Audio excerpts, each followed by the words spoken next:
51 people are dead. That includes the gunman in what is now the deadliest mass shooting in U.S. history. The terror in Orlando also comes as the corridor remembers a horrific shooting here. Sunday marked 1 year since 20-year-old Andrea Farrington was gunned down while she worked at Coral Ridge Mall, which costs about $3,000 a month. If he's under house arrest, though, he has to pay for his own medication instead of the county picking up the pill. Right now, we are going to break out of this news coverage and go right to a press conference out of Dallas, Texas, the latest on that incident overnight. The president called me from Poland, and all your commentators have wished us well. Happening right now, U.S. history has just been made at the Democratic National Convention in Philadelphia.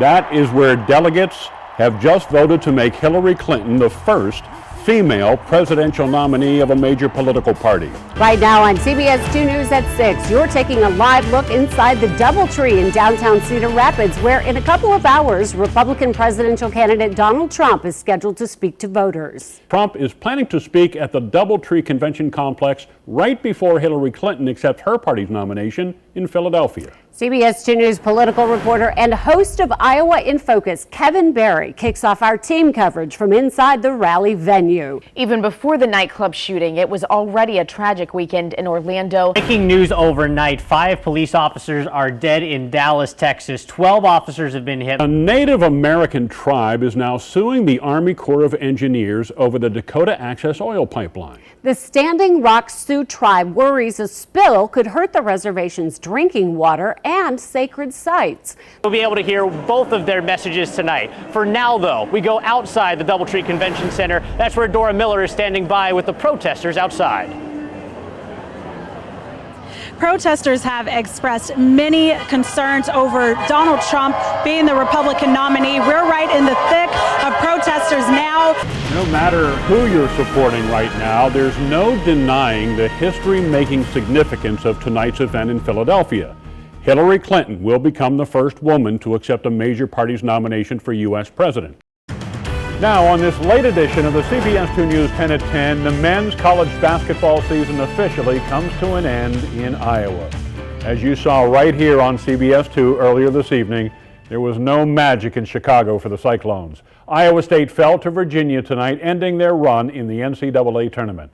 CBS 2 sports anchor Pat Maroney joins us now to break down the Cyclones' loss in the Sweet 16. Pat? Yeah, thanks, Scott. It's not about what went wrong tonight for Iowa State. It's about how quickly it all went wrong. It was a Sweet 16 nightmare for the Cyclones. After 4 minutes, Iowa State was down 12-2. The Virginia lead would grow to 17 in the first half, and the Clones never really made this one a ball game. 84-71 the final.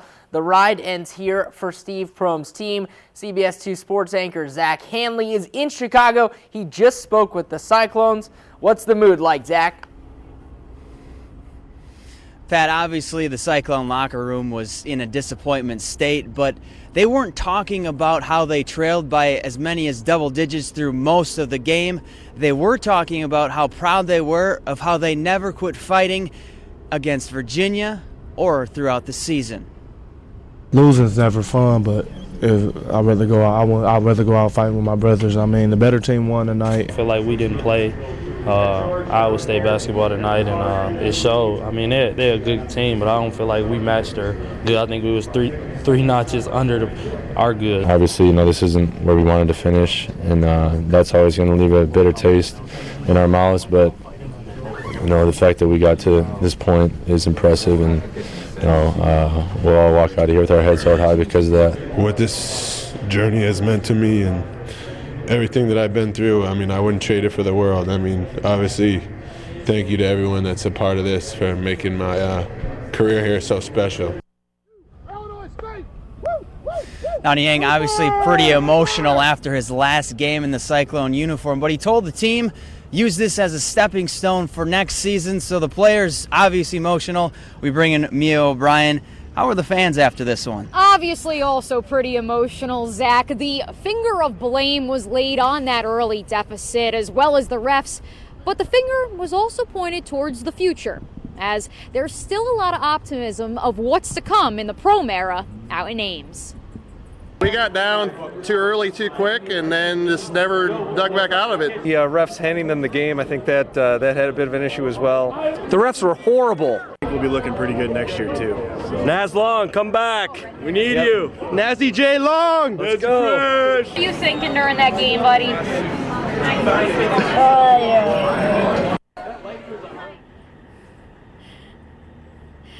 Now the graduation of George Niang, Jameel McKay, and Abdul Nader obviously creates holes that Steve Prohm must fill. The potential return of Naz Long and the potential return of junior point guard Monte Morris also question marks that the Cyclones may have to answer this offseason. But in the meantime, it's just looking forward to what's to come in 2017 in Ames. For Zach Hanley, live at the United Center in Chicago, Mia O'Brien, CBS 2 Sports. Thanks, Mia. The Elite Eight gets underway tomorrow only on CBS 2. It all starts at 5 when the Oklahoma Sooners tip off against Oregon. In the late game, it'll be Villanova taking on Kansas. And weather-wise, we've got some clouds now pushing into eastern Iowa. That's after a beautiful day today that saw lots of sunshine and temperatures up there around 50 degrees. Our temperature has actually gone up in Cedar Rapids over the past hour here from 37 to 41 thanks to the clouds, so they will provide a bit of a blanket out there tonight. And I think in most areas, lows have pretty much been met, and we'll see steady temperatures from here on out. Notice the clouds also producing some precipitation in western Iowa. Fortunately for us, it looks like the worst of that system will stay over central and western Iowa in the next 24 hours. We could get a few showers towards evening tomorrow and into tomorrow night, but overall, I think we'll get it out of here by Easter Sunday, and after that, things are looking pretty good. And you can see those temperatures tomorrow, generally heading for the upper 40s to lower 50s on the high temperatures. Thank you, Terry. CBS 2 News 10 at 10 continues now with more of the Corridor's top stories. The Mayo Clinic in Rochester, Minnesota is considered one of the country's best hospitals. Thousands of Iowans go there each year for cutting-edge treatment. But a major change to Iowa's largest health insurance system could end that for many. CBS 2 News reporter Dora Miller has been looking into this and joined us now with the latest developments. Dora? Well, Scott, more than 5,800 Iowans actually have been at Mayo clinics last year, but that number could drastically be changing. Medicaid patients might have to jump through a few hoops for the specialized services Mayo Clinic offers. The highly respected Rochester, Minnesota healthcare facility opted out of Iowa's Medicaid privatization. I think that Mayo took a look at this, and it's about reimbursement rates. I think that the MCOs aren't willing to negotiate on the reimbursement, and it wasn't satisfactory. A spokesperson for the Department of Human Services says it might take extra work, but some patients could still have options at Mayo. They're willing to do these single case agreements, which are essentially a per patient contract that's done on a case-by-case basis if there are services that aren't available elsewhere. In a statement to CBS 2 News, the Mayo Clinic confirms that, saying if specialized care is not available elsewhere in Iowa, Mayo Clinic will work with patients' MCOs to try to get prior authorization. This approach is consistent with other government-funded insurance programs in Iowa. State Senator Liz Mathis says regardless, it won't be easy for a lot of Iowans. Let's say you are 2.5 hours away from the U and you're only an hour away from Mayo, that you lack that convenience. However, it could serve as a benefit for local hospitals and clinics. We have really wonderful Iowa hospitals who have technology and tools that can help our members as well. And while Mayo has a fantastic reputation, we know that there are Iowa providers who are willing to offer many of these services. This is an opportunity, however, for some of our own hospitals in the state of Iowa to say we're going to take care of our own, and we're going to make sure that the people in northern Iowa receive the best care possible. Now, those changes they are talking about take effect next week on April 1st. Dora Miller, CBS 2 News, 10 at 10. Now, a CBS 2 News follow-up to a story we first told you about yesterday. A second court date has now been set for the man charged with a corridor murder from 1985. 57-year-old Anthony Birch made his initial court appearance this morning. Birch is accused of killing 22-year-old Lance DeWoody. DeWoody's body was found at the U of I's Oakdale campus. Birch will next appear in court on April 5th. Good Friday is largely a solemn occasion, but especially so today in Cedar Rapids. Family, friends, and the community paid their final respects to 15-year-old Senquez Jackson. The Washington High student died last weekend from what's being described as an unintentional shooting. CBS 2 News reporter Steffi Lee shows us the special way family honored Jackson and the message they hope his story sends. Imagine me being free, trusting you totally. If there's anything this crowd will remember 15-year-old Senquez Jackson by, it's everything.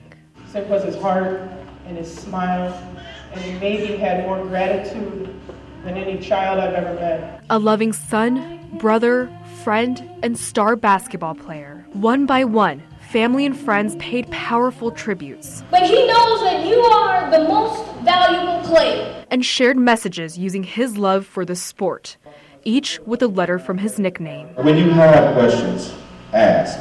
They hope his story can teach others about unity. As a community, as a family, Cedar Rapidians, I don't care where you come from. For future generations, let's educate each other. They hope this education will remind them about zero tolerance for violence. I need you to tell them to stop.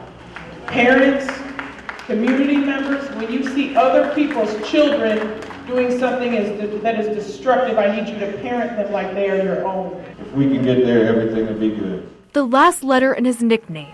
Be young, stay passionate, have a purpose in life. Is a reminder for others to live purposefully just like he did, especially now. We have to get on the front line, really, and do something about our community. You know, no matter what race, color, no matter what status you are. And if there's anything this crowd will remember their angel by. Imagine me. I want you to know that in the end, we win. Play on. Steffi Lee reporting. As CBS 2 News has been telling you throughout the week, a GoFundMe page has been set up in Senquez's memory. All proceeds will go to his family. You can find the link on our website, cbs2iowa.com. CBS 2 News continues to follow the aftermath of this week's terror attacks in Brussels. Officials are now confirming at least 2 American citizens were killed in the bombings Tuesday morning, but they're not releasing any more details at this time. This comes as German police arrest several people for links to the attacks. A Moroccan man was taken into custody after investigators found a text message on his phone that was sent to someone with the same name as one of the suicide bombers at the airport. They say that message was sent just 3 minutes before the attackers blew themselves up. Another man was also arrested for links to the airport bombers. Nearly 30 people are now dead after a suicide bomber attacked a soccer stadium in Iraq today. The Islamic State claims responsibility for the attack. This is at least the 3rd major bombing ISIS says it's responsible for this week. They also claim the attacks in Brussels were their doing. That said, U.S. forces have now dealt a major blow to the terror group. The Defense Department says commandos killed their number 2 leader during a special forces mission. Haji Imam was supposed to be captured to extract valuable information about ISIS, but something went wrong during the mission, forcing troops to open fire and kill him. The Pentagon still says Imam's death is damaging to ISIS operations. We are systematically eliminating ISIL's cabinet. Indeed, the U.S. military killed several key ISIL terrorists this week. Those terrorists killed in U.S. strikes include men leading financial and battlefield decisions for ISIS. The Pentagon also announced today plans to send more troops to Iraq to fight ISIS. Now 10 at 10 continues with a look at tonight's other stories across the corridor. The number of unemployed Iowans has gone up. Iowa Workforce Development announced today the state's unemployment rate rose to 3.7% in February. There are now 63,000 unemployed Iowans. That's up 2,800 from a month ago. Still, Iowa remains more than 1% below the national unemployment rate. Linn County Sheriff Brian Gardner is now officially running for a 3rd term in office. Sheriff Gardner was first elected back in 2008. The Linn County Auditor's Office tells CBS 2 News that Gardner is currently running unopposed. Parents in the Cedar Rapids School District now have less than a week to enter their students into the Magnet School Lottery. Parents have until 4 o'clock next Friday to enter lotteries for the Johnson STEAM Academy and Kirkwood Leadership Academy. The schools will accept students on April 14th. For a link to the application, head to our website, cbs2iowa.com. Local retail stores say they're getting big gift requests for Easter this year. Staff at the Coralville Best Buy, for example, say customers have been specifically asking for ideas on how to stuff Easter baskets. Employees say some of the most popular items include movies, mini drones, and health and fitness items for the spring holiday. When I was a kid, for instance, it was Easter eggs and candy, but now the game has changed quite a bit in the electronic world. Wolf says he has personally sold Easter gifts ranging in price from $20 to $250. That is CBS 2 News 10 at 10, the Corridor's top stories and tomorrow's weather first forecast in the first 10 minutes. Still to come, new guidelines, what the CDC says people should do if they have Zika or symptoms of the virus. And it's Easter weekend, and it looks like we'll get some clouds to move in here tomorrow, maybe some showers for Saturday night. But at this point, I think they'll be gone by afternoon on Easter Sunday. And the temperatures, while not overly warm, are looking pretty seasonal. We'll have the breakdown for you in your most accurate forecast next. I have a feeling folks will be flocking to the grocery stores tomorrow to get ready for Easter Sunday. You'll have to dodge a few raindrops, I understand? Tomorrow night there might be a few around, but I really don't see too much during the day if everything goes according to plan. That's good. And then if we can just get them out of here really early on Easter Sunday, I think the rest of the weekend there looks pretty good too. Super. So that is the plan, Scott, and we'll keep our fingers crossed that Mother Nature cooperates. Today, temperatures warmed up around eastern Iowa. Not too bad of a day. Lots of sunshine out there. We put those winds to bed and got most of our temperatures back in the upper 40s to middle 50s around the state of Iowa. The one area was a little bit colder was up here in the north northwest where there is a mantle of snow still on the ground. This is our visible satellite imagery here, and this was taken when there was no cloud cover today. So what you're looking at here is snow that's on the ground through Minnesota, extreme northern Iowa, and then back into the northwestern parts of the state. You can also see the impacts it was having on temperatures. At the time this image was shot, it was 39 in Mason City, and just southeast of there in Waterloo, the temperature was at 47 degrees. So the snow reflects the sun's energy and definitely keeps the temperatures quite a bit colder. On our satellite and radar tonight, we are seeing a few light showers out here in western Iowa, but the air that's over eastern Iowa is pretty dry tonight, so I don't think they're going to make it in here. But we could see a stray shower late tomorrow afternoon. Those will be a little more likely tomorrow night. Here's the radar right now, and this is all ground clutter, but way out here in western Iowa, there are a few light showers and sprinkles, but that's where they're going to stay the rest of tonight. So here's the satellite, a rather unorganized storm out to the west of us here. It is producing scattered light precipitation. Eventually a surface low is going to form out in Kansas and Nebraska and then come up into central Iowa. And the way it's tracking, I think the heavier precipitation will stay to our north and west, and we just may see a few scattered showers tomorrow night. It does look like Easter Sunday, though. We could start with a few clouds, but I'm hoping by later in the afternoon we'll break out some sunshine, and our temperatures will be seasonally cool, somewhere in the upper 40s to around 50 degrees.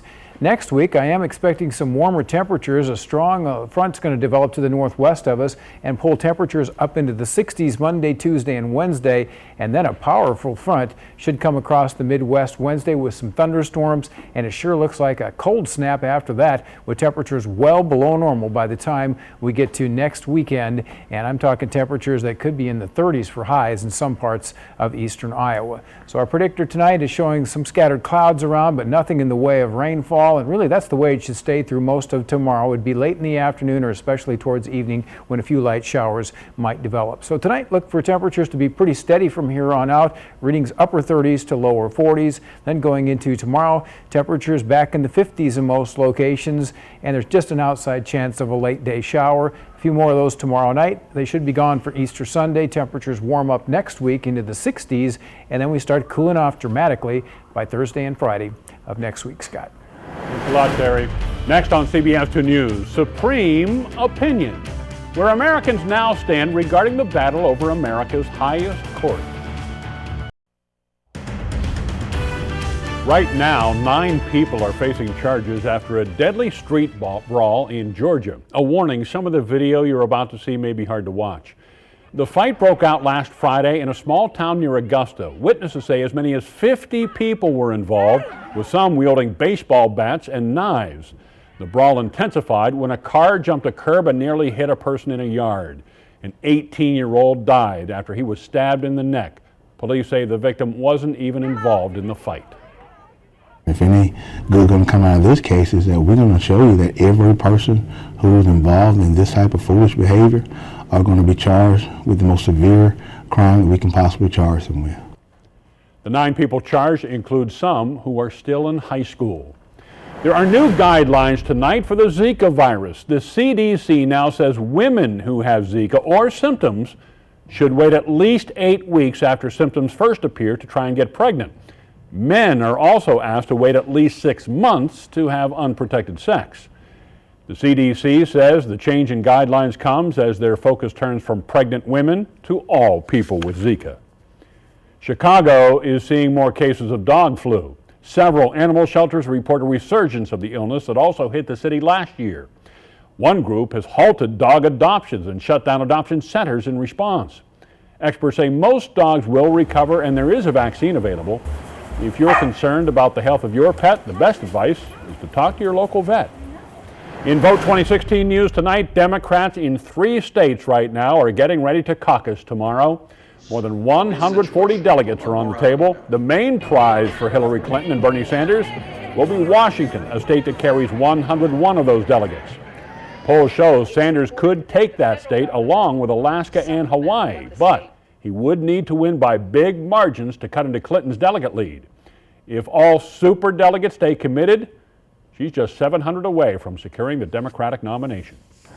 In the battle over the Supreme Court, it appears most Americans want Judge Merrick Garland confirmed to the High Court. A new poll from CNN and ORC shows 52% of Americans want Judge Garland to fill the vacant seat. 2/3 of Americans want the Senate to hold confirmation hearings. But Judiciary Committee Chair, Iowa Senator Chuck Grassley, is not budging on his decision to withhold hearings until a new president is elected.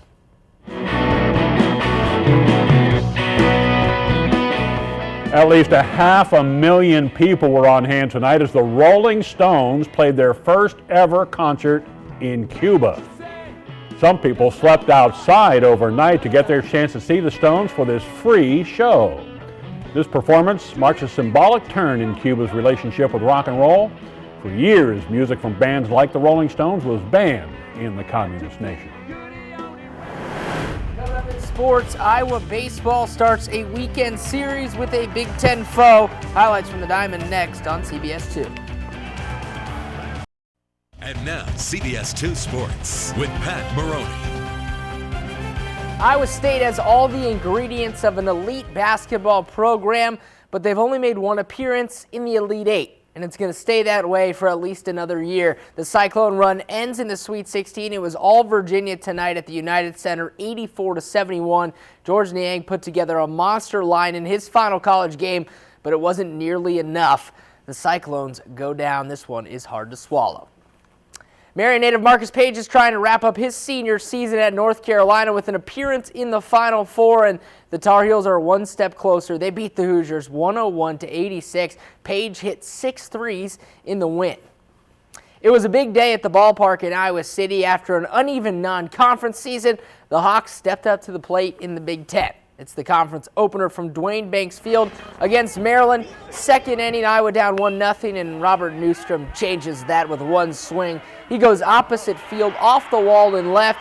The triple brings in 2 runs. Hawks up 2-1. Next batter, Joel Booker, rips it to the same spot, just a little higher. That one got out in a hurry. A 2-run shot from the senior. Iowa up 4-1, and that's all the help C.J. Eldred would need on the mound. He gets a Terp looking here. Eldred had 8 Ks on the day. He and the Hawkeyes get the win 8-1. In MLB news, former Cedar Rapids Xavier star Ryan Sweeney was released by the Minnesota Twins today. In 16 games this spring, the 31-year-old was 10 of 37 from the plate with 4 doubles. Sweeney was out of baseball last year, but told the Minneapolis Star-Tribune that he hopes to catch on with another team as a 4th outfielder. Stay with CBS 2. Terry has one last look at your forecast after the break.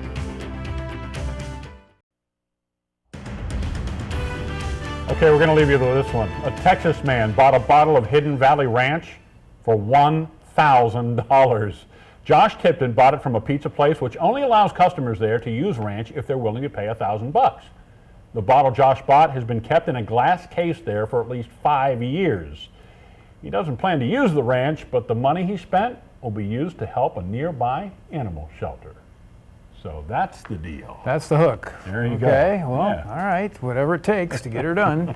And weather-wise, we'll have some clouds around tomorrow, but it shouldn't be too bad of a day. I think temperatures will be in the 50s, and then it's tomorrow night when we could have a few showers. But we're trying to get them out of here for Easter Sunday with temperatures upper 40s to near 50 then. Okay. Looks like it's going to be a decent weekend. Yeah. I mean, really, it's Honestly, seasonal. So I don't see much in the way of precipitation, but just a little cool. fantastic. Well, on behalf of Terry and Pat and the entire CBS 2 News team, thank you so much for watching. Have a happy Easter.